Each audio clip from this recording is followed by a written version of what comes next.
चेन्नई से लेकर चंदौसी तक कौन है वो जो विपक्षी पार्टियों को एक धागे में बांध रहा है। विपक्ष की 1 दर्जन पार्टियां मिलकर चेन्नई में उस दिन क्या कर रही थी। अखिलेश यादव, तेजस्वी यादव जैसे नेता चेन्नई के चक्कर क्यों काट रहे हैं। उत्तर प्रदेश में भाजपा और मायावती को एक साथ निपटाने के लिए क्या है अखिलेश की रणनीति, क्या है वो सीक्रेट प्लान MSYE जिसे 2024 में लागू करने जा रही हैं विपक्षी पार्टियां, क्या है इस सीक्रेट प्लान के पीछे का उद्देश्य। विपक्षी पार्टियों के सीक्रेट प्लान MSYE पर हम बात करेंगे, लेकिन उससे पहले आप चैनल को सब्सक्राइब कर लीजिए और बेल आइकन जरूर दबा दें। बिना किसी देरी के आगे बढ़ते हैं और मुद्दे को समझते हैं।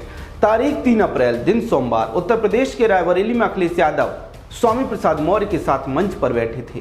कार्यक्रम तो एक स्कूल में था, लेकिन कार्यक्रम में जो होने जा रहा था वो पहले कभी नहीं हुआ। उस दिन अखिलेश यादव ने जो कुछ किया उसके बाद मायावती के पास घर में बैठने के सिवाय कोई और विकल्प नहीं बचा और भाजपा के लिए चुनौतियां और ज्यादा मजबूत हो गई। उत्तर प्रदेश की राजनीति के समीकरण रायबरेली के बाद से हमेशा के लिए बदल गए। रायबरेली में अखिलेश यादव ने ऐसा क्या किया था, आखिर क्यों स्वामी प्रसाद मौर्य ने अखिलेश के सामने उस दिन मंच पर 1993 का वो नारा लगाया जो राजनीति के गर्त में पड़ा पता नहीं कब से धूल फांक रहा था। रायबरेली की कहानी मैं आपको बताऊंगा, लेकिन उससे पहले चेन्नई की चर्चा करना जरूरी है, क्योंकि अखिलेश ने जो रायबरेली में किया उसकी जड़ें चेन्नई में मिलती हैं। चेन्नई में DMK चीफ और मुख्यमंत्री MK स्टालिन ने सामाजिक न्याय के नाम पर राजनीतिक गठजोड़ का जो खेल खेला है वो अपने आप में ऐतिहासिक है। All India federation for social justice के नाम से चेन्नई में जहां अखिलेश यादव बैठे थे, वहीं उन्हीं के बगल में कांग्रेस नेता और राजस्थान के मुख्यमंत्री अशोक गहलोत भी बैठे थे।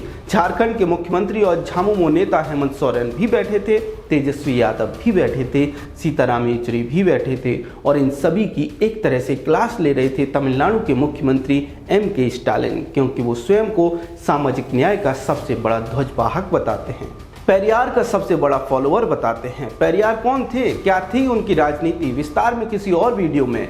बस इतना समझ लीजिए कि पेरियार दक्षिण भारत के सामाजिक न्याय के प्रणेता माने जाते हैं। खैर, तो चेन्नई की इस बैठक के पीछे का उद्देश्य 2024 का लोकसभा चुनाव था और ये बहुत महत्वपूर्ण इसलिए हो जाता है क्योंकि इन सभी राजनीतिक दलों का 2019 का वोट परसेंटेज अगर जोड़ दें तो 37.5% होता है, जबकि 2019 में भाजपा को 37.3% वोट मिले थे। यानी कि ये सभी राजनीतिक पार्टियां अगर एक साथ आ जाएं तो भाजपा को कड़ी टक्कर दे सकती हैं। इसी सम्मेलन में विपक्षी पार्टियों ने 2024 के लिए अपनी रणनीति तय की है।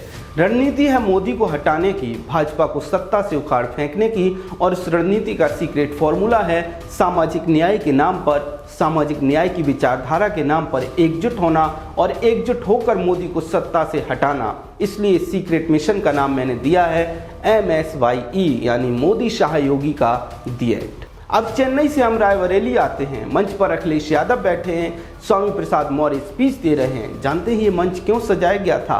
काशीराम की प्रतिमा का अनावरण करने के लिए। जी हाँ, उन्हीं काशीराम की प्रतिमा जिन पर मायावती अपना कॉपीराइट समझती हैं, उन्हीं काशीराम की प्रतिमा जिनका नाम ले लेकर मायावती ने कई चुनावों में वोट मांगे और सत्ता का स्वाद चखा है। जी हाँ, उन्हीं काशीराम की प्रतिमा जिन्होंने BSP का गठन किया था, जिन्होंने मायावती को नेता बनाया था, जिन्होंने यूपी में दलित पिछड़ों की राजनीति की शुरुआत की थी। जी हाँ, उन्हीं काशीराम की प्रतिमा का लोकार्पण करने अखिलेश यादव आए थे। संदेश बिल्कुल साफ है, समाजवादी पार्टी मायावती की कोर वोट बैंक में सेंध लगाने की कोशिशों में जुटी है।